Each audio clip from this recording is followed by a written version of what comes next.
Oh, just in time. All right, I'm going to take this off the camera so you can, off the tripod so you can see it. Ooh, shiny screen. Okay, we'll see this goes. Hi, Cindy. Thanks for being here. Nice to have you here. You're part of this rotation, which is awesome. Going to be an amazing second round. So I'm going to show you the screen now as we walk into this. By the way, thank you for joining us. Welcome. There's Carolina. There's Katya. Here comes the crew. This is, so I'm holding the phone manually, which is kind of thing. So nice to have you all here. It's a fun crew we're going to have today, and we're going to be talking. This is round 2 of the Perry 10K Share-a-thon, giving you a quick heads up what's coming up next. Thank you to Laurie for posting it, and I'm going to put the list up as well so you can see it. Again, hashtag Perry 10K is the hashtag you want to follow wherever you are. To find us on, hey Sean, good to see you.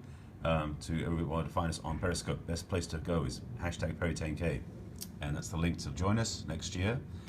This is the Share-a-thon round 2. My greatest challenge was my greatest asset. I don't say it actually is my greatest asset, but that's me. So that's me at the top, Barry Selby, followed by my accountability partner, Carolina, Miss Marina del Rey, Rayborn, in fact, is following me. Then Katya Samniento, who's a rocket ship and launching away. And then Michelle, haven't seen Michelle yet, we'll see her in a shortly, I'm sure. And then Miss Cindy Poe, who's here, rock star, just entering phase 2, Cindy Poe version 2. And then Sean Wyman with his new handle, which is a great handle, Success with Sean. All right, that's the thing right now. So again, just keep an eye out for Michelle. She's the only person I haven't seen check. But that could be me. Whoops. Tripod. Getting this thing mounted stably. And there we go. Okay. Yeah, I love hand. It's awesome. So, hi, welcome. Thanks for joining me. My name is Barry Selby. I got 2 minutes to the top of the hour, so I'm going to hold off on my explanation, that's the word I'm looking for, of my greatest challenge and greatest asset. But I'll say a little bit about Perry 10K and this awesome community that I am happy to be a leader, participant, supporter, and part of. Perry 10K rocks. Pure and simple. We are the best. Thank you for that. Yeah, well, my accent is who I am. I don't have a choice of changing it. It's what I was born with, so what it's going. So, yeah. So this is the Perry 10K family, the group, the gathering, the clan, the worldwide community, well, at least Western Hemisphere mostly. So good to see you, good to have you here. If you're not following us yet, please make sure you do follow Perry 10K hashtag and check us out. We are amazing collaboration of speakers, teachers, guides, inspirers, change agents, all that stuff. And we like to speak about good stuff in the world. So when we're on Periscope, we're bringing the meat, as it were, okay? Even for the vegans. So, I think it's almost top of the hour, so I'm going to get into my talk now and then lead into Carolina, who's next. But not for another 11 minutes, 10 minutes. So, my name is Barry Selby, as I've said. And my greatest challenge, well, let me explain it this. Yeah, even the vegans. I'll put it this way. Because I was pondering what would be my greatest challenge. And the truth is, my greatest challenge was, and it's going to sound a bit existential, because it is I didn't really know why I was here. Even as a kid, I didn't understand the world or this whole dynamic of living in life. And I was raised, and I'll give you some background, give my story, and tell you who I am. I was raised in a very traditional but liberal Jewish family. That's my background, is Judaism. Early on in my school life, that was a no-no. I was one of probably 6 or 7 Jewish kids in a mostly Christian Catholic school. And I was bullied for that. So that was one of the experiences that offset my perspective of the world, going, something doesn't make sense. So I didn't know why I was here. And what happened for me, and it's funny, I'm actually saying this as it's coming out. It's not something I really planned on saying, but it's the way it is. And thank you for the hearts and the love, and I appreciate you being here. Oh, let me go back a bit. I just jumped way ahead. Hold that thought. I'll be right back. Rewind. Oh, gee, rewind that way. If you haven't already been following me on Periscope, like, I totally spaced on that. I was in the picture vision story. This is my scope you're on, by the way. Hello, I'm Barry Selby. If you haven't already followed me, please make sure you swipe right on the iPhone, up on the droid, tap the little guy in the corner, make sure you follow me on Periscope, and please make sure you share this on Twitter, and share this out on Periscope as well. Much appreciated. Thank you so much for being here. I was just letting people do stuff, and I was like, dive straight in. But thank you for being here, and welcome to my segment of the Very 10K Share-a-thon today. Okay, so to give you some, I think you got the message, you got the clear, good. Thanks for sharing, thanks for being here, thanks for following me, thanks for the hearts. And by the way, you can tap the heart up screen up to 500 times in hearts. Beyond that, it doesn't count unless you drop out and come back in again, which you can do if you want. You don't have to. And you can do that on the replay. Replay viewers, you're watching, tap the screen for hearts, please. Because it's always good to get hearts. It feels warm and fuzzy. So, now I'll get back on topic. That was like off the mat. So, I would spend a lot of my time at school being bullied. And so my view of the world may have been tilted somewhat. No, it wasn't Hebrew school. It was a really Catholic Christian. Oh, you're talking about you were, Stephanie. Yeah, I didn't have that luxury of being amongst, non-Hebrew school. It was just a regular high school. And it's back in England. So I didn't fit in. And in fact, my mindset was different. And then to confuse things even more, when I got to my 13th birthday, my bar mitzvah, after I got my bar mitzvah, I didn't feel I belonged. I'd done all things I was supposed to do to become a man in the Jewish faith and follow through with the rabbi, but all the people running the board of trustees, the people running the synagogue I was raised in, the shul, they didn't make sense to me, like who I was supposed to be in that environment. So I felt like an outsider, and to be honest, my teen years were spent in what I would call my spiritual crisis. I didn't know what to believe. So for most of my life, I've been a seeker, at least in my 20s, actually in my teens. Back then I was seeking through science fiction to understand the world, which was not necessarily the best, but certainly not the worst choice. Actually worked really well. Anyway, I want to cut to a different part of it because I want to explain something. I didn't know why I was here. I spoke to you at the beginning about this. And if you resonate with this, I can appreciate it. If you do resonate with this experience, please make sure you put a comment in the comments. Put a comment in the comments. Type something in the comments, that'd be easier. So I know that I'm not speaking to people who don't understand this. And what I'm speaking to is about the fact that I didn't know at the time that I had a purpose, a reason for being here. And to be really honest, I didn't know that until 8 years ago. I'm just tracking in my head. 2007. That's when it showed up. That's when I got understanding. So from early 20s, actually late teens, all the way through to now, I had 8 different careers, none of which were why I was supposed to be here. I just leaned into them, and because also, again, because of my upbringing, I was involved in things that would make sense.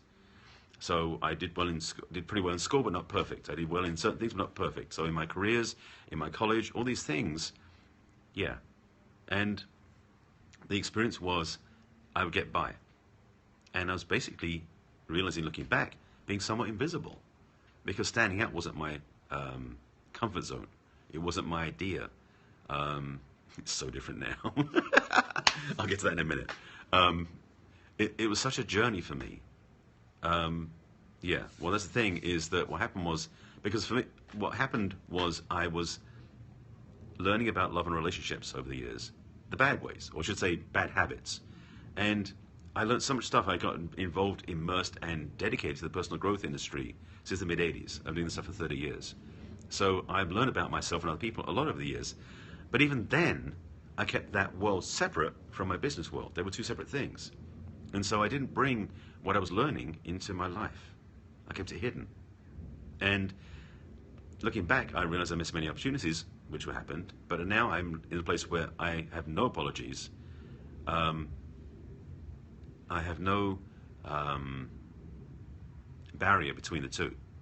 What I learned and what I teach and what I'm about spiritually, humanistically, existentially, and personality-wise is my life. It is my world. It's what I do. So, hi Sophia, nice to have you here. So, what shifted for me was, I've got 5 minutes making sure I have time to explain this part of the story, was that I went through some pretty messed up relationships. Not hurt and pain, but confusion.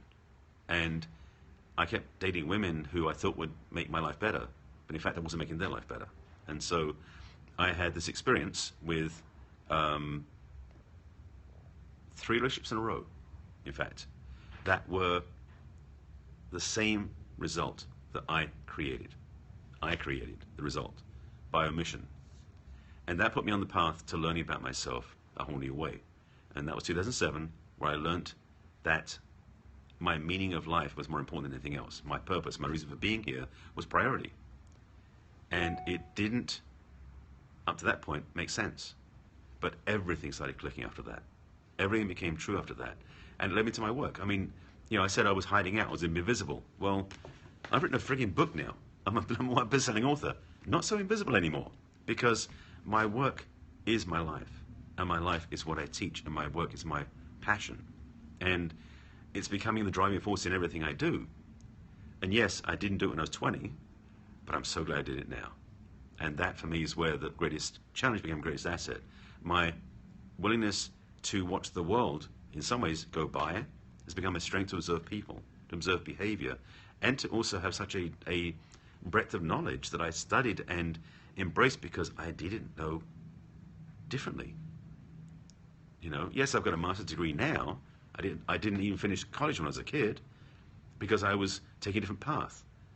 And it doesn't fit the model that was taught in our system, in our society. But now I look back and go, it all works. It all makes sense. Yeah, my identity comes forth. And the truth is now, with Periscope as being part of it, I'm way more outspoken, visible, passionate, instigating change and being enthusiastic about life than I ever was before. Because of this platform as well, and Perry 10K as well, so a little plug for Perry 10K. But it's in my life, in my work. Wherever I go, I bring a different perspective. And I upset people with it sometimes, quite frequently. In fact, on Facebook today, because in LA, just a quick sidebar, there's been a whole scare because the LAUSD shut down the schools today because of a tangible threat to the safety of the kids. And I want to speak to just and this is an illustration of my point. I did some research. Turns out the school system didn't consult any authorities. They just said, oh, we're panicking, let's shut everything down.